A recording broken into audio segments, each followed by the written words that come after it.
Welcome to CMD news. నా పేరు కామాక్షి. ముందుగా నేటి వార్తా విశేషాలు. ఉదయగిరి నియోజకవర్గ పరిధిలోని దుత్తలూరులో ఏర్పాటు కానున్న ఎంఎస్ఎంఈ పార్క్ శంకుస్థాపన ఉదయగిరి శాసనసభ్యులు కాకర్ల సురేష్ స్వహస్తములచే అట్టహాసంగా జరిగింది. ఈ సందర్భంగా పరిశ్రమల అభివృద్ధి ద్వారా యువతకు ఉపాధి అవకాశాలు పెరగడంతో పాటు ప్రాంతీయ అభివృద్ధికి మరింత ఊతం లభిస్తుందని ఎమ్మెల్యే కాకర్ల సురేష్ పేర్కొన్నారు. ఈ ప్రాజెక్టు ద్వారా స్థానిక ప్రాంతాల అభివృద్ధికి కొత్త అవకాశాలు ఏర్పడనున్నాయని ఆయన తెలియజేశారు. అలాగే జోనల్ మేనేజర్ ఏపీఐసీస్ వారిని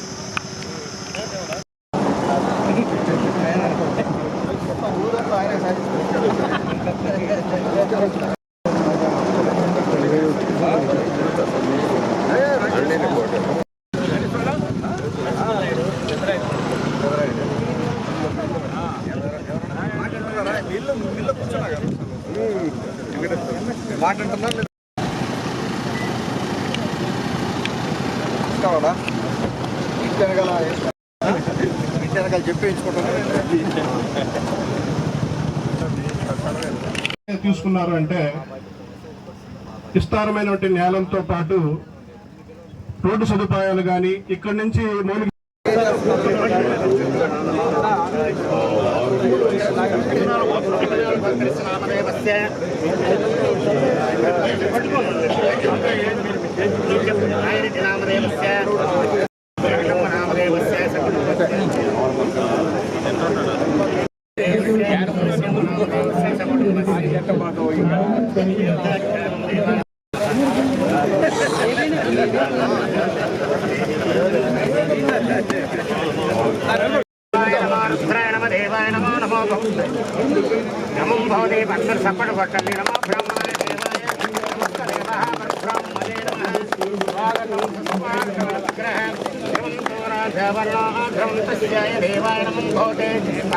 So please sir.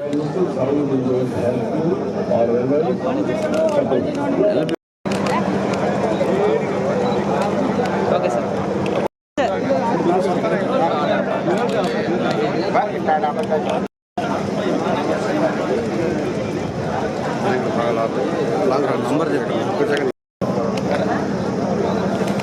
Okay sir చెప్పాలి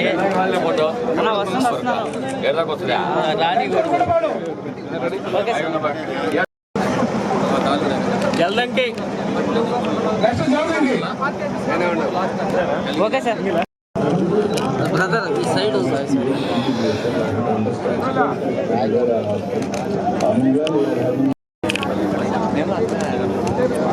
okay sir okay sir okay sir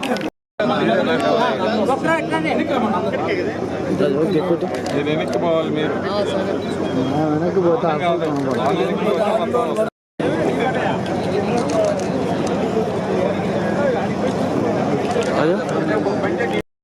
ready sir okay sir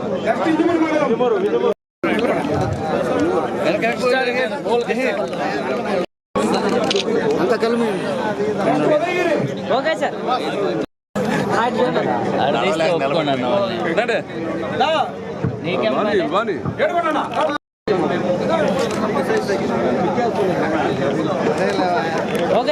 అందరికీ నమస్కారం అండి. ముఖ్యంగా వేదిక మీద ఉన్న సోదర సమానులు, మాజీ శాసనసభ్యులు, మన ఎక్కడైతే కూర్చొని ఉన్నామో అక్కడ ముద్దుబిడ్డ మన విజయరామన్నకి, అలాగే మాజీ జడ్పీ చైర్మన్ చెంచుల బాబు యాదవ్ గారికి, అలాగే మన మండల కన్వీనర్ గొడవారెడ్డి గారికి, అలాగే సొసైటీ చైర్మన్ మాజీ కన్వీనర్ వెంకటరత్నం గారికి, అలాగే మన జడ్పీటీసీ గారికి కాంతమ్మ గారికి, అలాగే మన వేదిక మీద ఉన్న మన ఆర్డీఓ గారికి, ఎండిఓ గారికి, మన ఇతర నాయకులందరికీ కూడా, వేదిక మీద ఉన్న నాయకులందరికీ కూడా నా ధన్యవాదాలు తెలుపుకుంటా ఉన్నాను. అలాగే ఈ రోజున మొట్టమొదటి రోజున మార్కాపురం మన ఎమ్మెల్యే గారు నారాయణ రెడ్డి గారు అన్న కాన్స్టిట్యున్సీ నుంచి మన ఓబుల్ గారు ఈ రోజున మనకు ఉదయగిరి నియోజకవర్గానికి అబ్జర్వర్గా రావడం జరిగింది. వారికి ఉదయగిరి నియోజకవర్గ 8 మండలాల తరఫున సుస్వాగతం. వారితో కలిసి మనం ప్రయాణం చేయాలి రాబోయే 3 సంవత్సరాల్లో.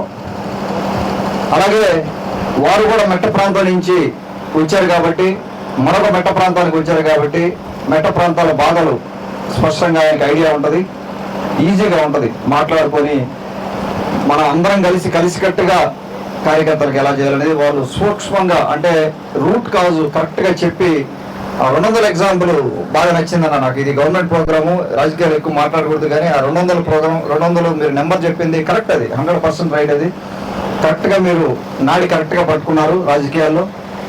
అందుకనే మీ తెలివితేటలు చూసి, మీ స్ట్రాటజీ చూసే రాష్ట్ర కార్యదర్శి ఇచ్చారు. మీకు అందరికి తెలుసు తెలుగుదేశం పార్టీలో రాష్ట్ర కార్యదర్శులు అలాగే రాష్ట్ర స్థాయిలో పదవులు చాలా తక్కువ మందికి వచ్చాయి. ఈసారి ఇంతకుముందు ఉన్న పదవులు లేవు, చాలా తక్కువ మందికి అవకాశం వచ్చింది. మళ్ళీ రాబోయే రోజుల్లో ఇంకో కొంతమందికి అవకాశాలు ఉంటాయి. ఒకటి, ఈ రోజున మనం ఎంఎస్ఎంఈ పార్క్ ఇనాగరేషన్ సెరమనీకి ఈ రోజున మనందరం ఇక్కడ సమావేశం అవ్వడం జరిగింది. మీకు అందరూ తెలుసు 1947 నుంచి మనకు స్వాతంత్రం వచ్చినప్పటి నుంచి ఈ తాలూకా, అంతకుముందు 8 మండలాలు లేవు, ఇప్పుడు 8 మండలాలు ఉన్నాయి. ఒక రకమైన అంటే వెనకబాటుతనం లాగా, అంటే ఇక్కడ ఏమీ జరగదు, మనం ముందుకు వెళ్ళలేని పరిస్థితి, నీళ్లు లేవు, నీళ్లు లేకపోతే మనం ఎటు వెళ్ళలేని పరిస్థితి, నీళ్లు లేవు, ఇదే నానుడితోటే మనం వెనకబడిపోయాం అని నేను భావిస్తాను. అప్పుడున్న రిసోర్సెస్ అవ్వచ్చు, విజయరామన్న ఆయన కష్టం ఆయన చేశారు. కేవలం తెలుగుదేశం పార్టీ 4 సార్లే అధికారంలో ఉంది. అన్న బండి గుర్తు మీద ఒకసారి గెలిస్తే, సైకిల్ గుర్తు మీద ఒకసారి గెలిచారు, తర్వాత బొల్లేని రామారావు గారు ఒకసారి గెలిచారు, తర్వాత నేను 4 సార్లే తెలుగుదేశం పార్టీ గెలిచింది. ఈ 4 సార్లు గెలిచినప్పుడే, ఈ 3 సార్లు గత 3 టర్ముల్లో గెలిచినప్పుడు జరిగిన అభివృద్ధి తప్పితే మిగతాది నాకెక్కడ పెద్దగా కనపడదు. అంటే మేజర్ గా చూడాల్సిన ఎక్కడ ఏం కనపడిన పరిస్థితి. ఒక రకమైన ఇరిగేషన్ ఏ రంగంలో కూడా ₹1 రూపాయి ఖర్చు పెట్టడం కానీ, అంటే ఎంతసేపటికి ఏంటంటే ఒక రకమైన నీళ్లు లేవు, మనం ఎటు పోలేము, మనకి ఇంక అభివృద్ధి కాదు, మనం అలాగే ఉండిపోవాలనే పరిస్థితికి తీసుకొచ్చేసారు. అది ఒక తప్పని నేను అనటం లేదు. దాంట్లో నుంచి గతం వదిలేద్దాం, ఇంకా గతంలో నుంచి మనం బయటకు వచ్చి ఈ రోజున ప్రపంచం పరిగెడతా ఉంది, టెక్నాలజీ పరిగెడతా ఉంది, గవర్నమెంట్ ప్రోగ్రామ్స్ పరిగెడతా ఉన్నాయి. ఆ పరిగెత్తే దాంట్లో మనం స్పీడ్ అందుకొని వాటిని మనం క్యాచ్ చేసుకోలేకపోతే మళ్ళీ వెనకబడిపోతాం. మళ్ళీ ఇదే విధంగా మనం వెనకబడిపోయి ఇట్లాగే మెట్ట ప్రాంతం డెవలప్ అవ్వదు, ఇలాగే మన జీవితాలు మారవు, ఇలాగే ఉండిపోతాం. 8 మండలాల్లో ఓబులెడ్డి గారికి చెప్తున్నాను, 8 మండలాల్లో తిరిగితే తప్పితే ఇక్కడ పేదరికం తెలియదు. అంత నిరుపేదలు ఉన్నారు ఇక్కడ. అంటే బడుగు బలహీన వర్గాల్లో నిరుపేదలు కాదు, బాగా డెవలప్ అయిన అనుకుంటున్న, బాగా బతుకుతున్నారు, బాగా జీవనం ఉంది అనుకున్న మన ఓసీ సామాజిక వర్గాల్లో కూడా ఎన్నో పేద కుటుంబాలు ఉన్నాయి. కేవలం సరిగా మనం చూడలేకపోవడం, ఎక్కడ సమస్య ఉందో దాని గురించి నాడి పట్టుకోలేకపోవడం వల్ల కొంత ఇబ్బంది అయింది. అంతకుముందు రీసోర్సెస్ కూడా తక్కువ ఉన్నాయి. ఈ రోజున మనకు రీసోర్సెస్ ఉన్నాయి, అందుబాటులోకి వస్తున్నాయి. అందుబాటులోకి వచ్చేటప్పుడు మనం కానీ స్పీడ్గా వెళ్ళలేకపోతే ఇబ్బంది పడతాం. అందుకని చెప్పి మొట్టమొదటి ప్రయత్నంగా నేను గెలిచినప్పటి నుంచి కూడా, నేను 25 ఏళ్ళు వేరే దేశంలో ఉన్నాను, అలాగే ఇంకా చాలా దేశాలు తిరిగాను. ఆ దేశాలు ఎలా డెవలప్ అయ్యాయి, అక్కడ ఉన్న రాష్ట్రాలు ఎలా డెవలప్ అయ్యాయి, వాళ్ళు ఏ బిజినెస్లు చేసి డెవలప్ అయ్యారు, స్పష్టమైన అవగాహన ఉంది నాకు. 4 ఏళ్ల క్రితం నేను ఇక్కడికి వచ్చినప్పటి నుంచి మనుషులు ఉన్నారు, ఆదరించే మనుషులు ఉన్నారు, యూనియన్స్ లేవు, యూనియన్ గోల్ లేదు. మీకు అందరూ కూడా మీరు కానీ ఇన్వెస్ట్మెంట్ చేసి సహాయం చేస్తే ఆ కంపెనీకి అండగా నిలబడే మనస్తత్వం మా ప్రజలది. అంత అమాయకులు చాలా మంది మనకు గట్టిగా నిలబడేవారు ఉన్నారని చెప్పి ప్రతి ఒక్క చోట కూడా ఎక్కడ అవకాశం దొరికితే అక్కడ నేను చెప్తా ఉన్నాను. అవకాశం ఉన్నంత వరకు ప్రోత్సాహం చేయడం కానీ, మన అధికారులకు చెప్పడం కానీ, కలెక్టర్ గారికి చెప్పడం కానీ, లేకపోతే మన సెక్రటరీ గారికి చెప్పడం కానీ, మన ముఖ్యమంత్రి వర్యులు బాబు గారికి ఐడియా ఉంది. అలాగే మన మంత్రివర్యులు లోకేష్ బాబు గారికి, పవన్ కళ్యాణ్ గారికి, మినిస్టర్స్కి ఎక్కడ అవకాశం దొరికితే అక్కడ మాకు ఏదైనా పెట్టండి, ఇక్కడ తీసుకొచ్చి మనకు అవకాశం ఉంది, మమ్మల్ని ఒకసారి గుర్తించండి, గుర్తు పెట్టుకొని ఉండండి, ఎవరైనా ఇండస్ట్రీ వచ్చి కలిసినప్పుడు మా ప్రాంతం కూడా అందుబాటులో తీసుకురండి అని చెప్పి చెప్పడం జరుగుతూ ఉంది. గత 2 ఏళ్ళుగా కూడా ఫలితాలు వస్తున్నాయి. ఒక్కొక్కటి స్టార్ట్ అవుతా ఉంది. ముఖ్యంగా మొట్టమొదట మనం చేసిన ప్రయత్నం కంప్రెసర్ బయోగ్యాస్ యూనిట్స్ ఎక్కువ తీసుకురావాలి అనేడా. ఎందుకంటే ల్యాండ్ ఎక్కువ ఉంది. నాన్ ఇరిగేటెడ్ ల్యాండ్ ని ఇరిగేట్ చేసుకునే దానికి అవకాశం ఉంది. Compressor biogas plant 5 turns plant పెడితే 200 ఎకరాలు మనం నేపియర్ గ్రాస్ కానీ పండించుకోగలిగితే రైతులకు ఉపయోగం. ఎంతో మంది పొలాలు ఉన్నాయడా, వాళ్ళు వేసుకున్న పంటకి గిట్టుబాటు అవ్వక, సరే ఏదో ఉన్నాం కదా అని చెప్పి, రైతుగా ఉన్నాం కదా అని చెప్పి బలవంతంగా కొన్ని పంటలు పండించుకొని నష్టం పోయే రైతులు ఎంతో మంది ఉన్నారు. ఇక్కడ మనం పండించుకున్న పంట మనం ఎక్కడ అమ్ముకోవాలో తెలియక గవర్నమెంటే ఆదుకునేటట్టుగా మన పరిస్థితి ఉంది ఈ రోజున. దాంట్లో నుంచి బయటికి రావాలని చెప్పి మనం పండించిన పంట మనమే అమ్ముకొని, మనమే ప్యాకేజింగ్ చేసుకొని, మనమే చిన్న ఇండస్ట్రీ పెట్టుకొని, మనమే ప్యాకేజ్ చేసి మనమే అమ్ముకునే పరిస్థితి తీసుకురావాలన్న విధంగా మనం ముందడుగు వేస్తా ఉన్నాం. ఈ రోజున ఇక్కడ చూస్తే ఎంఎస్ఎంఈ పార్క్. ఎంఎస్ఎంఈ అంటే మైక్రో, స్మాల్, మీడియం ఎంటర్ప్రైజ్ అని. మైక్రో అంటే దాని అర్థం 10 మంది లోపల ఎవరైనా ముందుకు వచ్చి, ఇప్పుడు ఇక్కడ కూర్చున్న నాయకులు కానీ ఎవరైనా కూడా ఇన్వెస్టర్స్ ఎవరైనా కూడా ముందుకు వచ్చి మేము ఒక 10 మందికి ఎంప్లాయ్మెంట్ ఇస్తాము అని చెప్పి, చిన్న బిజినెస్ ఏదైనా కూడా మీకు తెలుసు, కుటీర పరిశ్రమలు ఎన్నో ఉన్నాయి. చిన్న పరిశ్రమ ఏదైనా పెట్టి 10 మందికి ఉద్యోగం ఇస్తానంటే వాళ్ళకి ఇక్కడ స్థానం ఉంది. అలాగే 10 నుంచి 50 మంది ఎంప్లాయీస్ కానీ అయితే అది స్మాల్ ఇండస్ట్రీ కిందకు వస్తుంది. 10 నుంచి 50 మంది ఎంప్లాయీస్ చూసుకునేది. అలాగే 50 నుంచి 250 మంది దాకా కానీ మనం కానీ ఎంప్లాయ్మెంట్ కానీ చేసుకోగలిగితే అది మీడియం స్కేల్ ఇండస్ట్రీ కిందకు వస్తుంది. తర్వాత భారీ పరిశ్రమలు. ఇప్పుడు చూస్తే మీరు దుత్తలూరులో మనకు ప్రీమియర్ ఎక్స్ప్లోజివ్స్ కంపెనీ మొట్టమొదట మనకు హైదరాబాద్లో వాళ్ళు మన యాదగిరి గుట్ట దగ్గర 2 కంపెనీలు ఉన్నాయి, 2 యూనిట్స్ ఉన్నాయి. నేను మన టీమ్గా వెళ్ళి అక్కడ మొత్తం కూడా కంపెనీలు 2 తిరిగి చూడడం జరిగింది. దాదాపుగా ఒక రోజు టైం స్పెండ్ చేశాను. మొత్తం వాళ్ళు ఏమేం చేస్తారు, వాళ్ళకున్న అవకాశాలు ఏంటి, ఆ కంపెనీ వచ్చిన దానివల్ల యాన్సిలరీ యూనిట్స్ ఎన్ని వస్తాయి, ఆ కంపెనీకి కావాల్సిన ముడిసరికి అవ్వచ్చు, ఆ కంపెనీకి కావాల్సిన ఎక్విప్మెంట్ అవ్వచ్చు, అవి తయారు చేసే కంపెనీలు ఎన్ని వచ్చేదానికి అవకాశం ఉందని చెప్పి స్పష్టమైన అవగాహన ఉంది. తర్వాత దాన్ని బేస్ చేసుకొని యానడ్రోన్ సిస్టమ్స్ అని చెప్పి ఆ కంపెనీ కూడా దానికి అటాచ్మెంట్ గా ఉండే పరిస్థితి. వారికి టెస్ట్ చేసుకోవడానికి అని చెప్పి బీచ్ సైడ్, కోస్ట్ సైడ్ కానీ వాళ్ళకి ల్యాండ్ కావాలని చెప్పి కలెక్టర్ గారితో అది కూడా మాట్లాడడం జరిగింది. కలెక్టర్ గారు అది కూడా మనకు ల్యాండ్ అలొకేట్ చేసే పరిస్థితి, మన కాన్స్టిట్యున్సీ కాదు, కాకపోయినా వేరే చోట కూడా వాళ్ళకి అది ఉంటేనే వాళ్ళు ఇక్కడ సక్సెస్ అయ్యేదానికి అవకాశం ఉంటుంది కాబట్టి. అలాగే దాన్ని బేస్ చేసుకొని చిన్న యాన్సిలరీ యూనిట్స్ 3-4 యాన్సిలరీ యూనిట్స్ కూడా లైన్ అయిపోతా ఉన్నాయి. దాదాపుగా మనకు 1500 పైన ఎకరాలు మనం ఇవ్వబోతా ఉన్నాం ఈ రోజున వాళ్ళందరికీ కలుపుకొని కూడా. అలాగే ఆ కంపెనీ వచ్చిన దానివల్ల అంటే దాదాపుగా వాళ్ళు మన ప్రీమియర్ ఎక్స్ప్లోజివ్స్ ఒకటే 1000 కోట్లు ఇన్వెస్ట్ చేయాలన్న ఆలోచనతో వాళ్ళు ఉన్నారు. తర్వాత మిగతా ఇండస్ట్రీస్ అన్ని కలిపితే ఒక 500-600 కోట్లు ఇన్వెస్ట్మెంట్ చేస్తారు. స్లోగా ఇన్వెస్ట్మెంట్ పెరిగిన తర్వాత, ఒక కంపెనీ పడిన తర్వాత దానికి సంబంధించిన యూనిట్స్, ఇండైరెక్ట్ ఎంప్లాయ్మెంట్ ఎంతో క్రియేట్ అయ్యేదానికి అవకాశం ఉంది. ఇప్పుడు ఇక్కడ చూశారు, చక్కగా కొండ ఉంది, ఎంత ఆహ్లాదకరమైన వాతావరణం ఇది.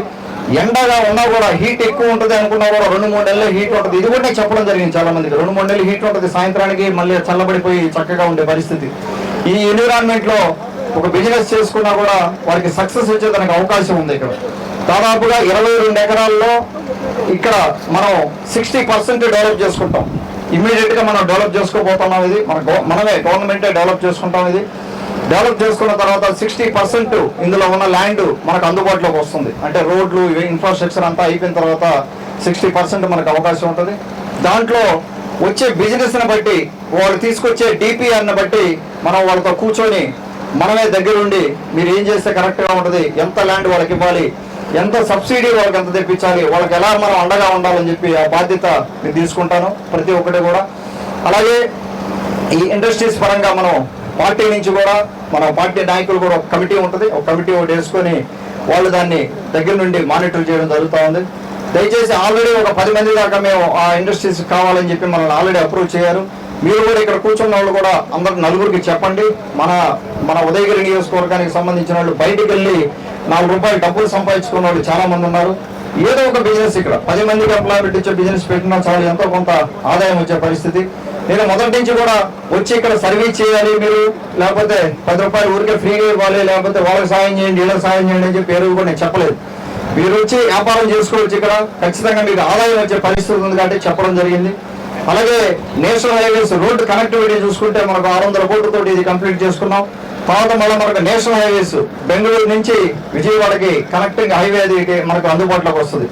అలాగే ఈ నేషనల్ హైవేస్ ని కనెక్ట్ చేసుకునే దానికి కూడా ఉదయగిరి నందవరం ఉదయగిరి రోడ్డు ఒకటి, అలాగే కలిగిరి సంఘం ఒకటి, నెల్లూరుపాలెం నుంచి ఇంజమూరు, ఈ 3 రోడ్లు కూడా కనెక్షన్ కానీ అయిపోతే కరెక్ట్ గా మనకు అన్ని నేషనల్ హైవేస్ కనెక్ట్ అయ్యే పరిస్థితి. ఈ కనెక్టివిటీ అలాగే మనకు రాబోయే రోజుల్లో కూడా వేరే కాన్స్టిట్యూన్సీస్ కానీ మీరు చూస్తే ఎక్కడ కూడా ల్యాండ్ లేదు, గవర్నమెంట్ ల్యాండ్ అవైలబుల్ ఉండే పరిస్థితి లేదు. ఫారెస్ట్ ల్యాండ్ ఇక్కడ మనకు చాలా ఎక్కువ ఉంది, బట్ గవర్నమెంట్ ల్యాండ్ కూడా చాలా ఉంది, అసైన్ ల్యాండ్స్ ఉన్నాయి, మనకు అవకాశాలు ఎక్కువ ఉన్నాయి. కాబట్టి ఇక్కడ ఎక్కువగా మన ఇండస్ట్రీస్ తీసుకొచ్చేదానికి అవకాశం ఉంది. కొన్ని మెట్ట ప్రాంతాలు ఉన్నాయి ఇక్కడ, దాదాపుగా ఒక 10-15 కాన్స్టిట్యూన్సీలు అన్నీ కూడా మెట్ట ప్రాంతాలు ఉన్నాయి. మనకున్న రిసోర్సెస్, మనకున్న తెలివితేటలు, ఇక్కడ పేదలు ఉన్నా కూడా ప్రతి కుటుంబం కూడా పిల్లల్ని చదివించుకుంటున్నారు. ప్రతి కుటుంబం, నేను కలిసిన ప్రతి కుటుంబం కూడా పాపం వాళ్ళ కుటుంబం కష్టపడి వాళ్ళని చదివించుకునే పరిస్థితి ఉంది. కేవలం దయచేసి అందరికీ కూడా నేను విజ్ఞప్తి చేసేది, ఒక నెగిటివ్ మైండ్ సెట్ ఉన్న 1, 2, 3, 4తో మీరు కనీసం వాళ్ళని పక్కన పెట్టి మనం ఒక పాజిటివ్ మైండ్ సెట్ తోటే అందరం కూడా తలా ఒక చేసి కన్నా ముందుకెళ్తే పార్టీలకు అతీతంగా మనం ఉదయగిరి నియోజకవర్గాన్ని అభివృద్ధి చేసుకుందాం. రాజకీయాలు చేసేటప్పుడు రాజకీయాలు చేద్దాం, మిగతా టైంలో అందరం కూడా తలా ఒక చేసి, ఎందుకంటే ఇది కరెక్ట్ టైం. ఈ టైంలో కానీ మనం కానీ స్పీడ్ అందుకోలేకపోతే మళ్ళీ మనం వెనకబడిపోతాం. ఉదయగిరి నియోజకవర్గం మళ్ళీ వెనకబడే పరిస్థితి ఉంటుంది. కాబట్టి దయచేసి పెద్దలందరికీ కూడా ఒక పెద్ద మనసుతో ఆలోచించి ఎక్కడ చిన్న ఇబ్బందులు ఉన్నా కూడా సర్దుబాటు చేసుకొని మన ప్రాంతం అభివృద్ధి చెందాలి, మన కుటుంబాలు అభివృద్ధి చెందాలి, మన పిల్లల భవిష్యత్తు బాగుండాలనే ఉద్దేశంతో ముందుకెళ్ళమని విజ్ఞప్తి చేసుకుంటూ, ఇక్కడ ఇప్పుడు భోజనాలు ఉన్నాయి, అన్ని భోజనాలు అయిన తర్వాత మన తెలుగుదేశం పార్టీ నుంచి మహానాడు గురించి ఒక చిన్న మీటింగ్ ఉంది. దయచేసి అందరూ కూడా మండల కన్వీనర్లు, ఎక్స్ కన్వీనర్స్, అలాగే మన క్లస్టర్ ఇన్ఛార్జెస్ మన మింజమూరు ఆఫీసులో మీటింగ్ ఉంది. ఆ మీటింగ్ చూసుకున్న తర్వాత వెళ్ళవలసిందిగా వాళ్ళకి విజ్ఞప్తి చేస్తూ సెలవు తీసుకుంటాను. ధన్యవాదాలు. Thank you. ముఖ్య గమనిక, మా హాస్పిటల్ నందు డాక్టర్ ఎన్టీఆర్ వైద్య సేవ అందించబడెను. పేదలందరికీ ఆధునిక వైద్యం చేయబడెను. Malinidevi multi specialty hospital, Christian Peta, 5వ line, Kavali. Doctor Gottipati Malinidevi MBBS, MS, OBGY, కాన్పులు మరియు గర్భకోశ వ్యాధి నిపుణులు. మాలినీదేవి మల్టీ స్పెషాలిటీ హాస్పిటల్ నందు అందించు వైద్య సేవలు: సాధారణ కాన్పులు, సిజేరియన్లు, లాప్రోస్కోపిక్ ద్వారా గర్భసంచికి సంబంధించిన ఆపరేషన్లు, ట్యూబెక్టమీ, పిల్లలు లేకుండా operation, high risk pregnancy, ectopic pregnancy మరియు గర్భసంచి నీటి బుడగలు, గర్భసంచి జారిన ఆపరేషన్లు, రొమ్ముగడ్డలకు చికిత్స, నెలసరి ఇబ్బందులకు చికిత్స, మెనోపాజ్ సమస్యలకు చికిత్స చేయబడును. స్త్రీలకు సంబంధించిన అన్ని సమస్యలకు చికిత్స చేయబడును. Doctor Battina Narendra Babu MBBS, MS, general and laparoscopic surgeon. Laparoscopic ద్వారా అపెండిసెక్టమీ, 24 గంటల కడుపు నొప్పికి చికిత్స, హెర్నియా మరియు పిత్తాశయంలో రాళ్లు తీయబడెను. వరి బీజం, హెర్నియా, నరాలు ఉబ్బడం, హైడ్రోసెల్, థైరాయిడ్ ఆపరేషన్లు చేయబడెను. Malinidevi multi specialty hospital, Christian Peta, 5వ లైన్, కావలి. ఫోన్ నంబర్స్ 9398665676 మరియు 08626245167.